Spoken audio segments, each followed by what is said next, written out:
Yeah, absolutely. Be the revival, as Manoj makes clear there. My thanks once again to Manoj and all the team at India Inc. for bringing together this event, this India Global Week. And now I want to introduce you to a rather special guest for India Global Week. His impressive track record really does speak for itself. He served in the military for 37 years. He's a 4-star general. He served 6 consecutive demands, 5 of those in combat, including the surge in Iraq, in Afghanistan, and also at US Central Command.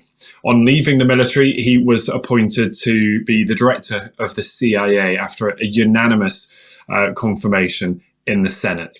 He is now a partner with the global investment firm KKR. He's the chairman of the KKR Global Institute. He established that back in June of 2013. He is, of course, General David Petraeus. And with such a distinguished career, such experience, I asked him how he sees the world right now, whether it is a safer place or one more risky than ever before. In the wake of that global health pandemic and a crisis for many countries around the world, how does he see things moving from here? What does his experience tell him about how that was handled and how countries may now respond in future? Here's an insight from General David Petraeus.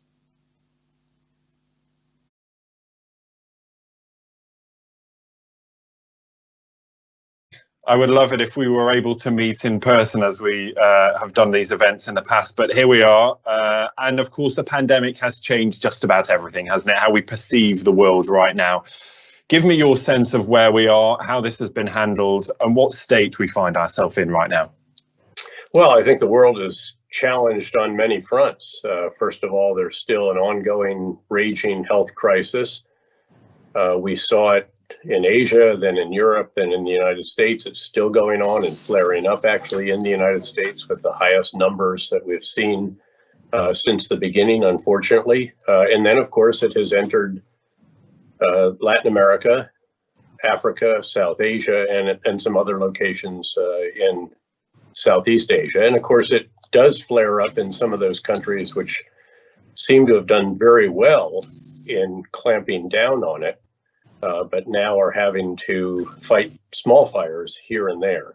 So that's on the health front. But of course, to combat the virus, the pandemic, many countries have had to literally shut down their economies to ensure that people stay at home. It's the only way to break the community transmission of the virus.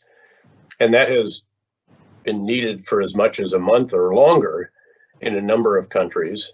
And of course, in some countries, and India is probably one of those, you can't keep people at home for an extended period of time because a large part of the population really does have to work every day, and it can't do it in a socially distanced way, but they have to work every day if they're going to put food on the table that night. So the challenges are really quite enormous, and we're really still probably in the early stages of this, with some exceptions, some countries which have done very well, and you're now seeing a substantial economic rebound. But clearly, so many of the sectors and industries that used to form a substantial part of the global economy are not present.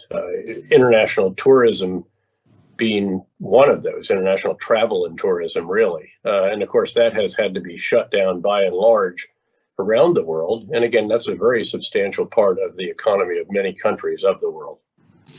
Yeah, I want to come on to some of those specific issues a little later, but and you touched on this yourself, so much finger pointing, blame being apportioned for the handling of the response to this crisis, both internally and internationally.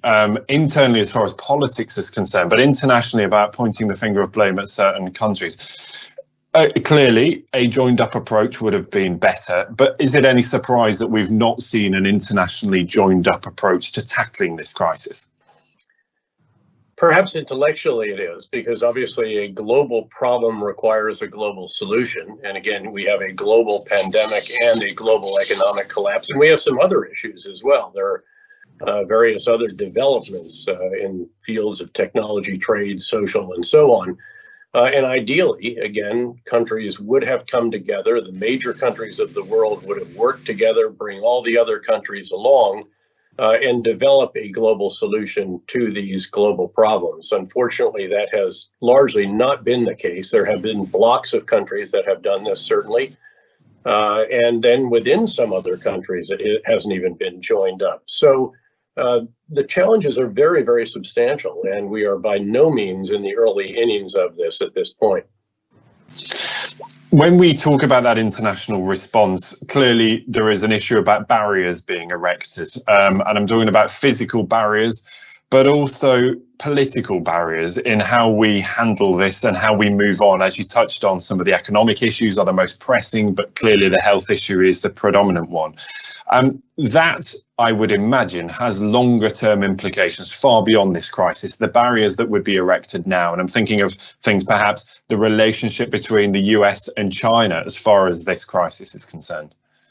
Actually, one hopes not. One would hope that once this is done, and again, it's going to take quite some time, because at the end of the day, the pandemic is truly not over until there is a vaccine and or a therapeutic treatment, which has been administered to a sufficiently large amount of the global population so that we can go back to our normal behaviors as citizens, consumers, business people, and so forth.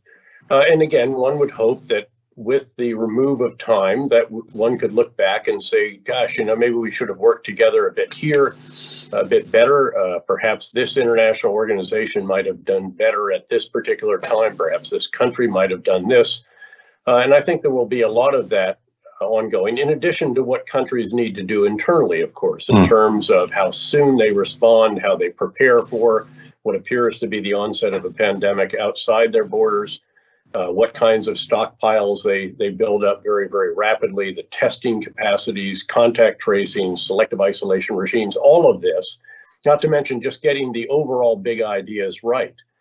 In other words, the idea that, again, to break community transmission, you have to have people stay at home unless they are in essential work, that you have to then develop very rapid and very substantial testing capacity so that as you relax the restrictions, with a lot of safeguards, of course, not the least of which would be wearing a mask anytime that you are out in public, and maintaining social distancing, which is impossible in certain settings. And as we have seen in the United States, those states that opened prematurely, really before the guidelines put out by the White House or the National Governors Association, which are all roughly the same, that you shouldn't actually begin to relax the restrictions even to phase one until you've had 14 consecutive days of reduced numbers of the virus incidents.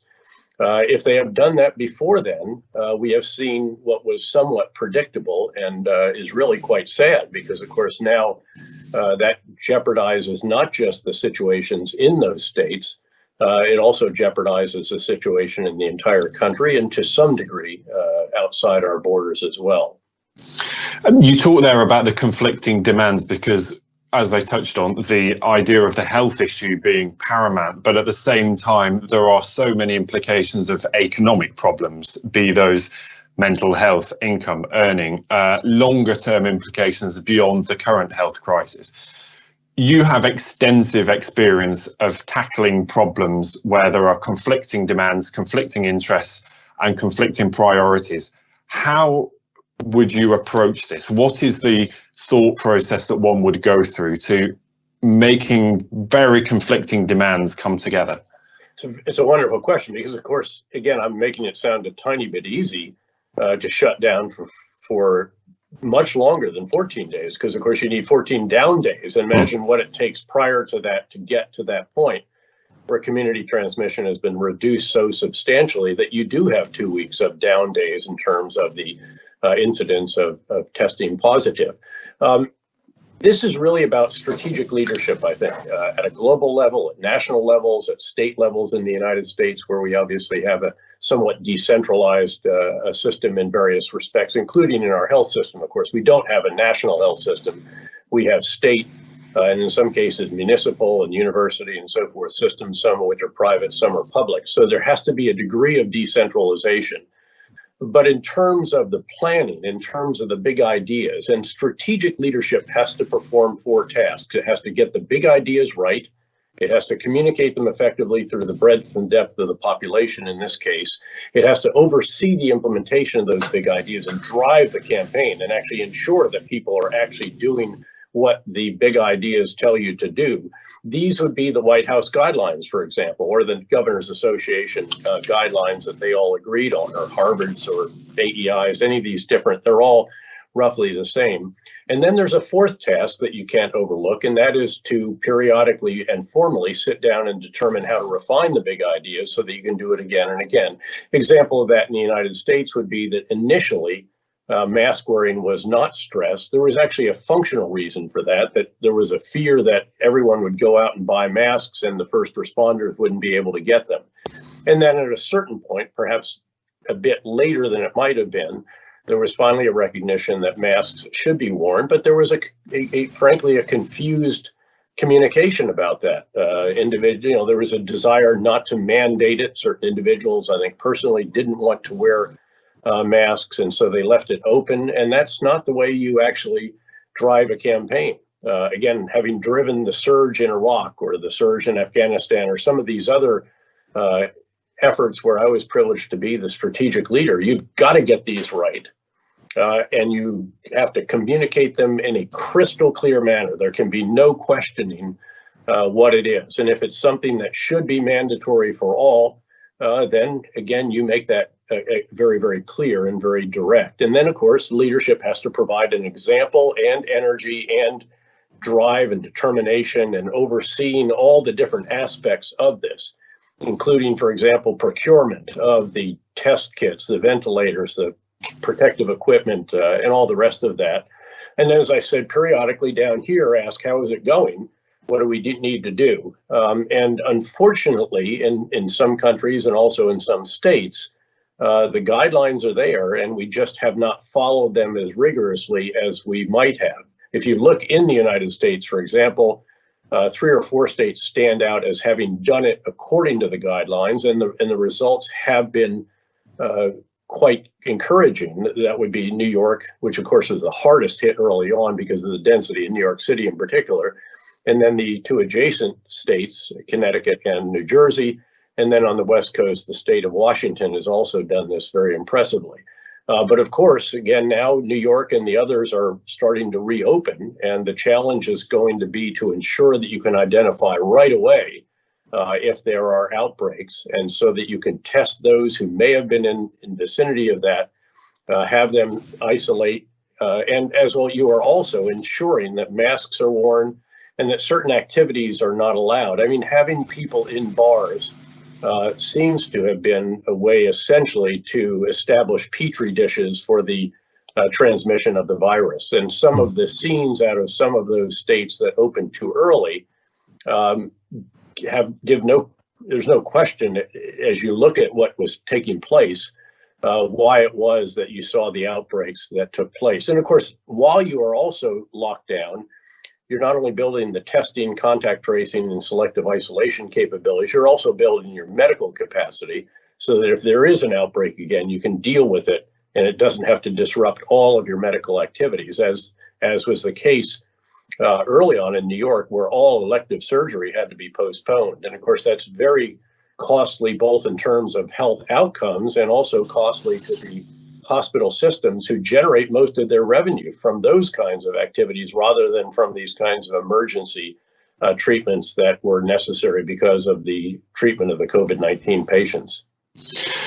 Is it fair to draw a parallel with a military operation? And I ask particularly when we talk about the confusion in the early days, the confusion about what resources you have to tackle the problem, what it is you're actually tackling in the first place, and maybe some doubt about what a successful outcome will be. I mean, you know all of this from your experience in Iraq and Afghanistan.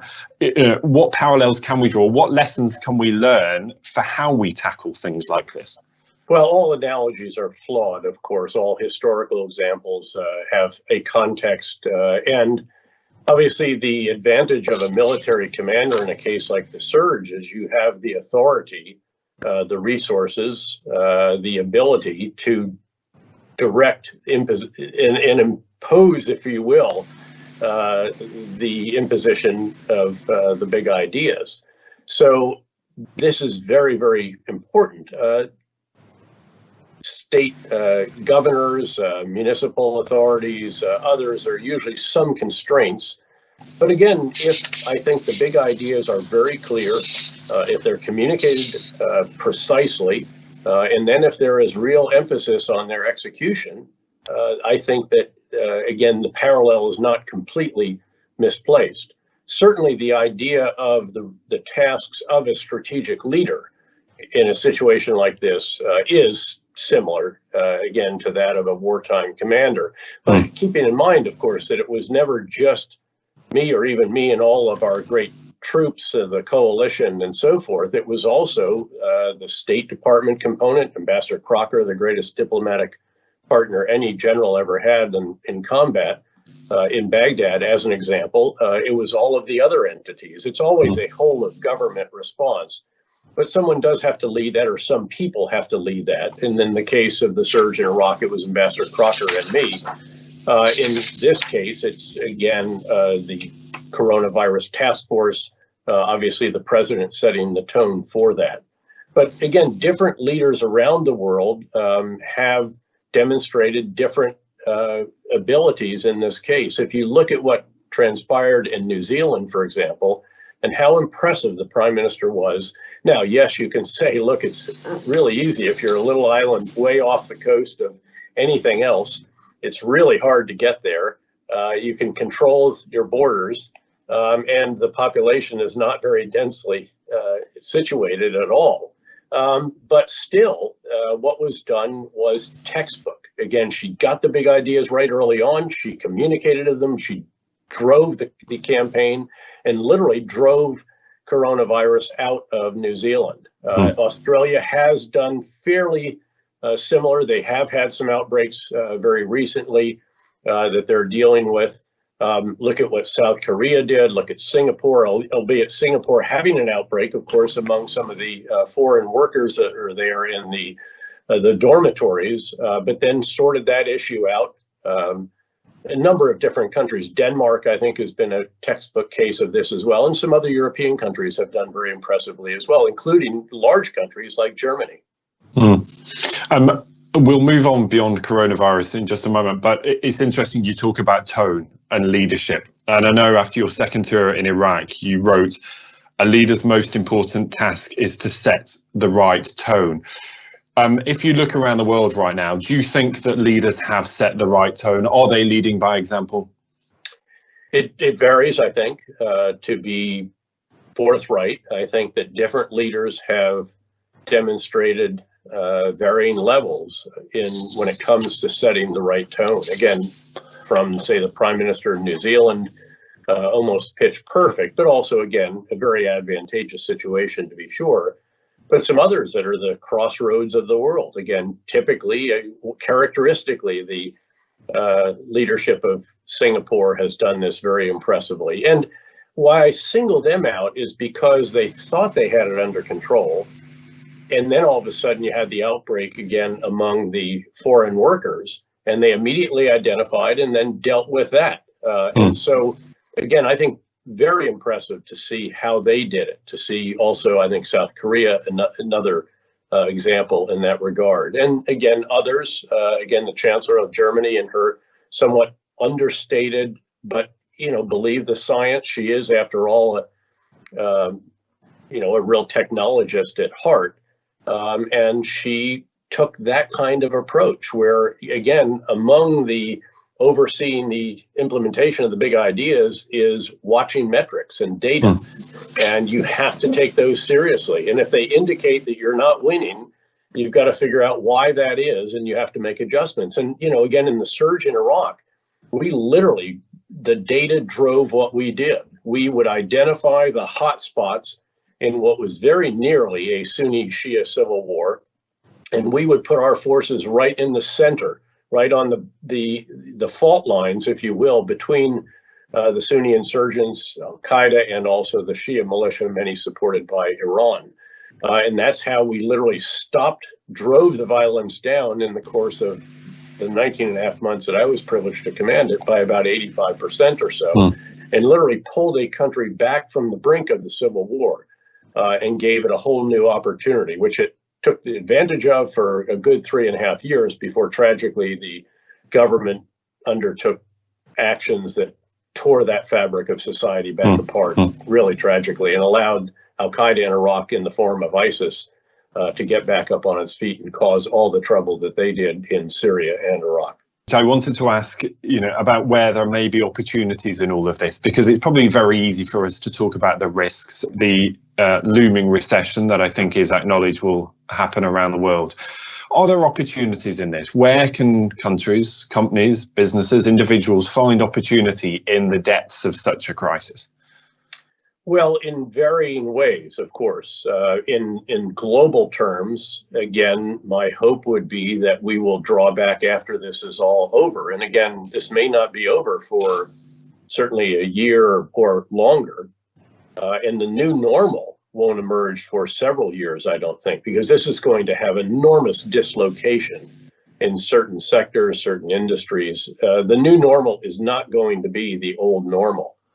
But at a global level, again, my hope would be that we would sit back and conclude that we need global institutions.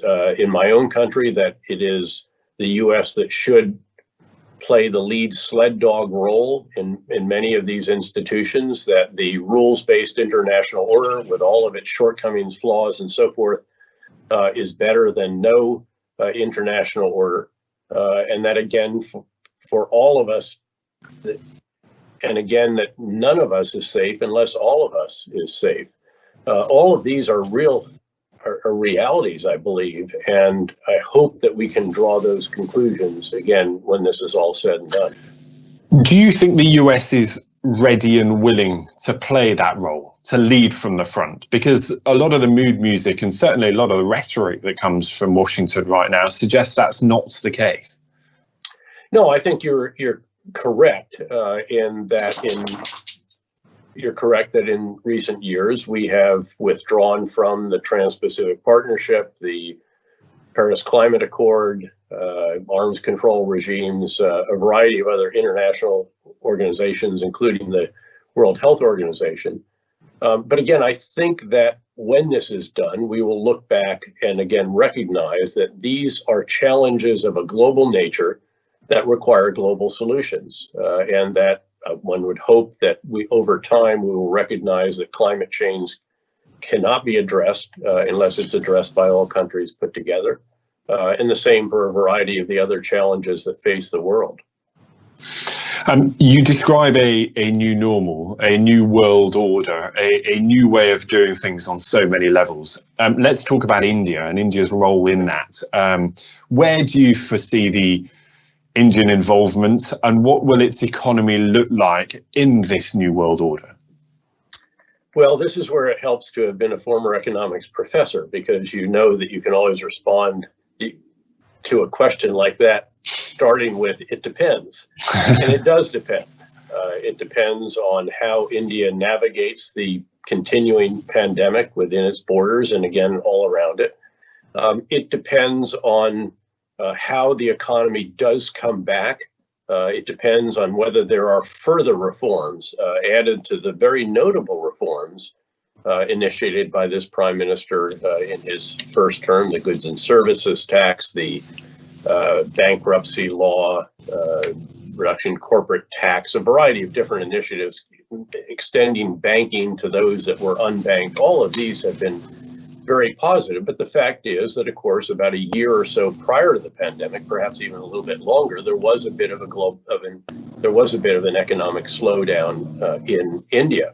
And so the question is, can it now come up with the additional reforms, land reform, labor reform, deal with the bad bank problem that still exists, and then move forward on the basis of that and regain the kind of growth that it enjoyed up until, again, a year or two prior to the pandemic, when it was literally the fastest growing large economy in the world.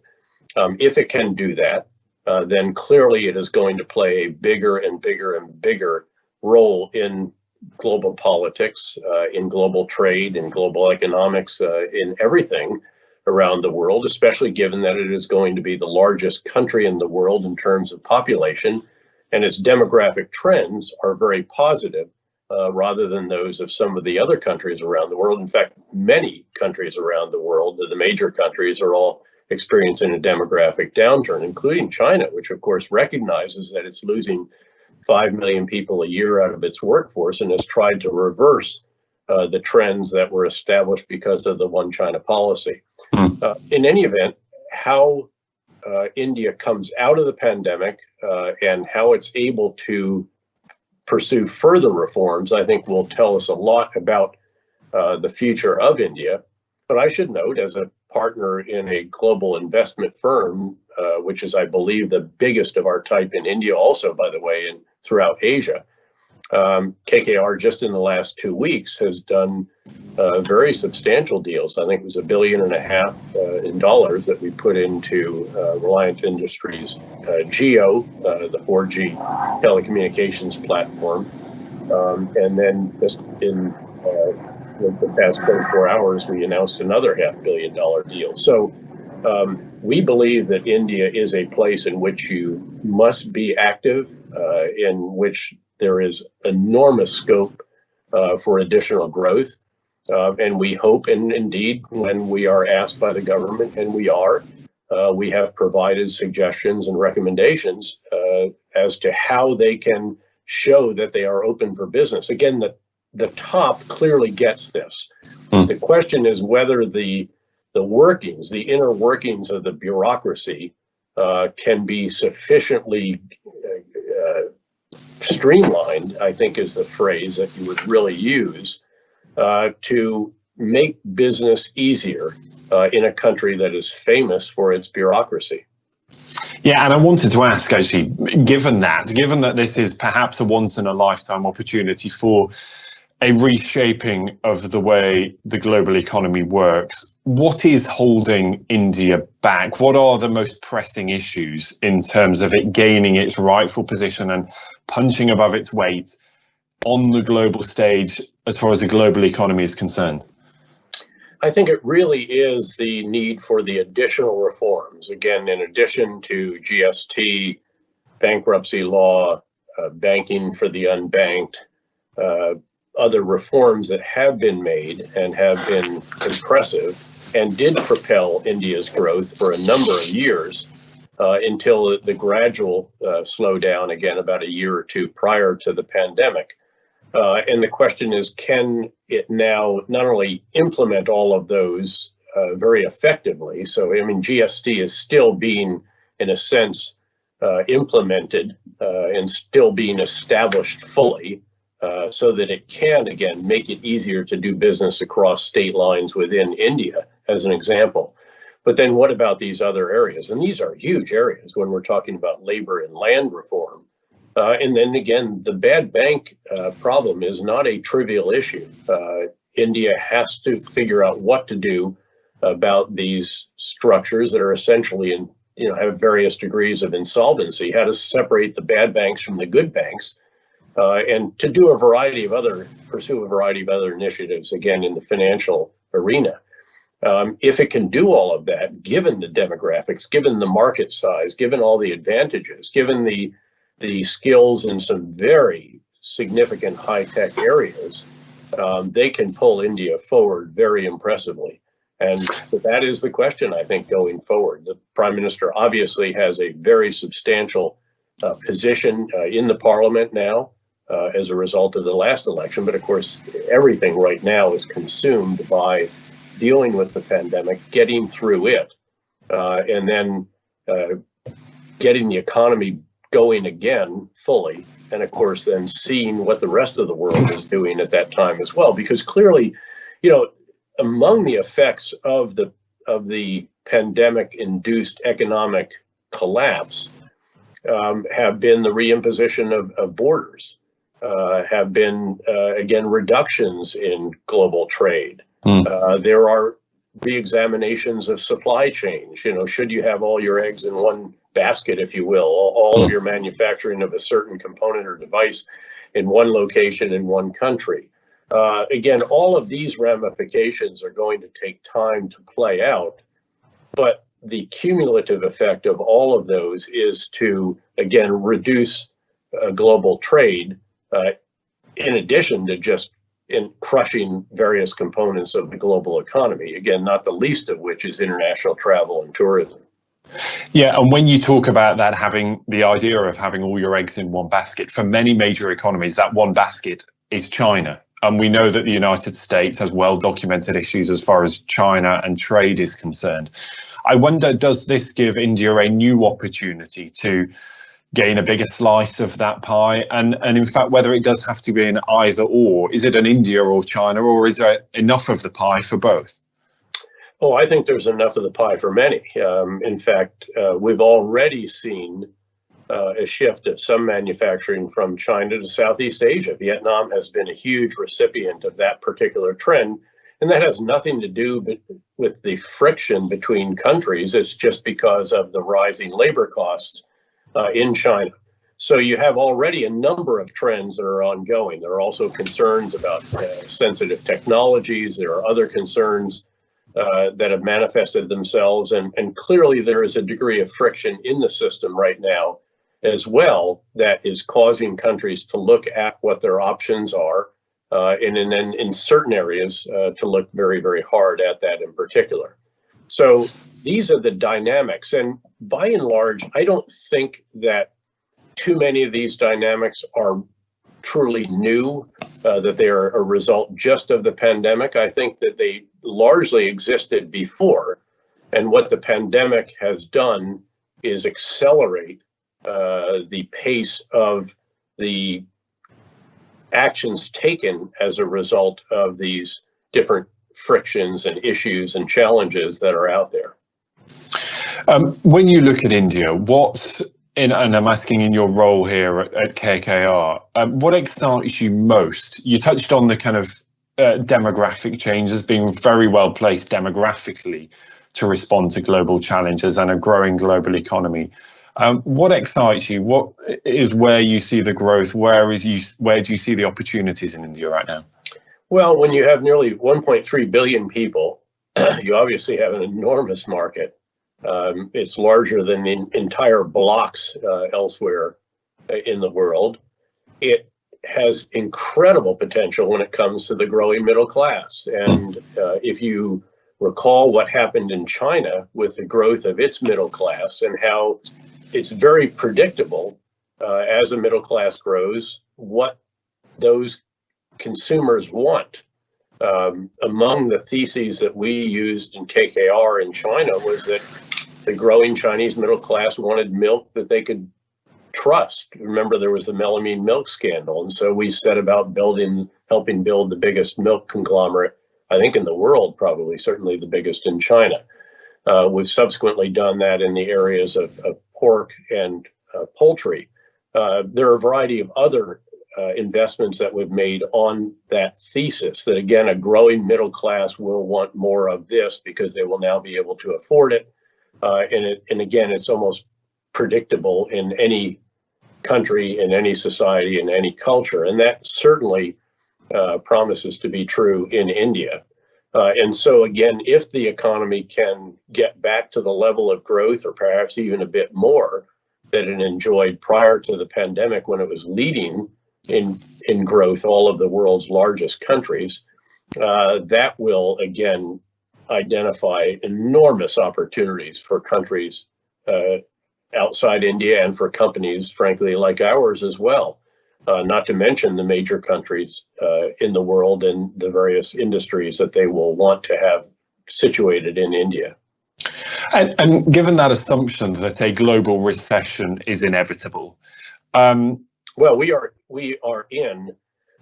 The truth is that most countries are already coming out of the global recession. The developed world is by and large already recovering. Now, that recovery may be jagged, as the director of the IMF has put it. She, in fact, describes what she thinks the recovery will be as not a V. It will be a Nike swoosh that is jagged as it goes, because there will be episodes where you have to shut back down. And certainly the U.S. is an example of that, that you just see that Texas and California and Florida and so forth have had to introduce restrictions once again because the pandemic spread was such that community transmission clearly had broken out again.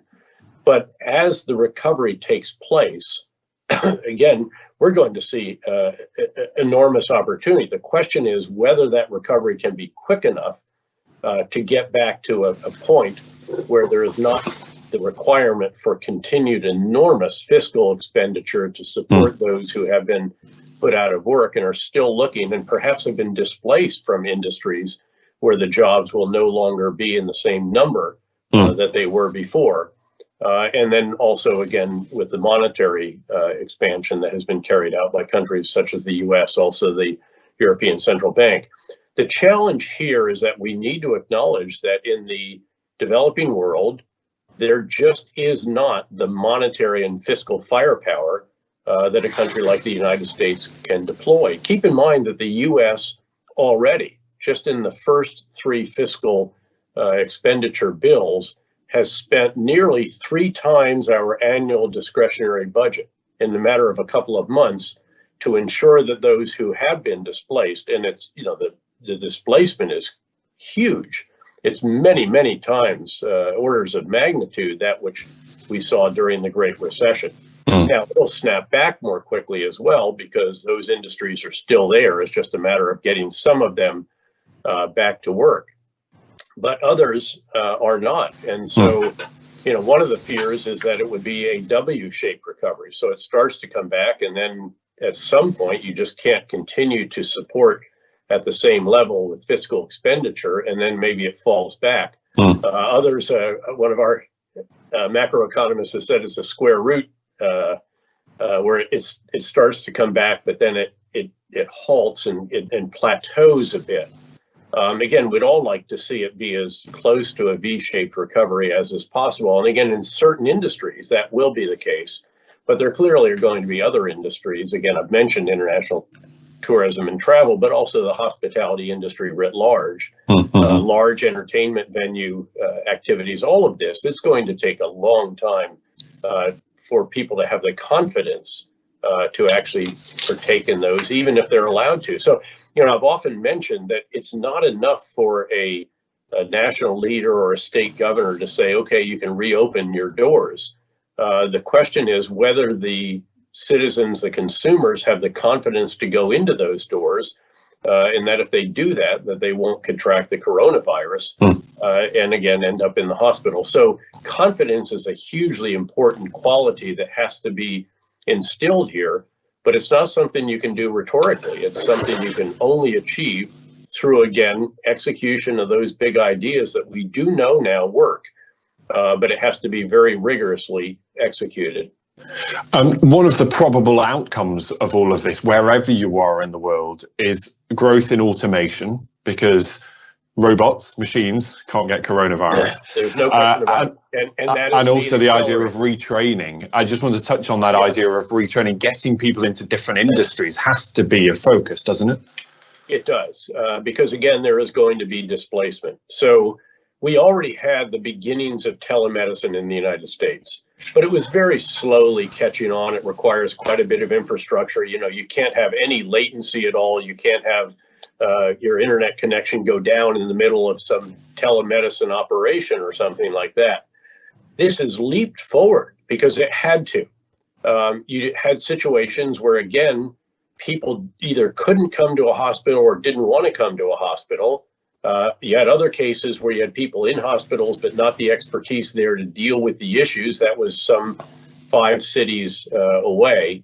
Especially in the hub and spoke system that we have with many of our health organizations, the expertise is in the center. These patients are in critical care or emergency outside of the hubs that typically are the entry to the system, but they have to be treated right then. In many cases where you had the beginnings of telemedicine, this has exploded. Well, again, are you going to take people that were in the restaurant industry and turn them into telemedicine technicians? Well, you can with training. And the question is, how much training will that take? What is the baseline knowledge, the foundation on which you can build? And again, that's very, very true. You mentioned that, again, there will be changes in the locations of manufacturing. In some cases, if that manufacturing comes home, it will not bring the workers with it, or the demand for the workers, because it will be done by robots or automation, which has already been ongoing for the United States. In fact, manufacturing in the United States prior to the pandemic was at an all-time high. What was not at an all-time high was manufacturing employment, which has actually slightly gone down after the Great Recession, even as it was recovering in terms of production, and then gradually went up. But it didn't have the kind of very steep growth that was exhibited by production overall. And the reason was robots, automation, advanced manufacturing, 3D printing, and all the rest of that. And again, that is going to be accelerated because, again, you don't have to worry about workers contracting the coronavirus. By the way, you also don't have to worry about workers having to eat, sleep, go to the bathroom, or anything else. I mean, you just have to make sure that the raw materials are restocked and that they are periodically serviced. And there will be a need for many more people that can maintain robots and that can maintain automated systems, but again, not on the same order of those who would have been involved if you had assembly line manufacturing as was the tradition.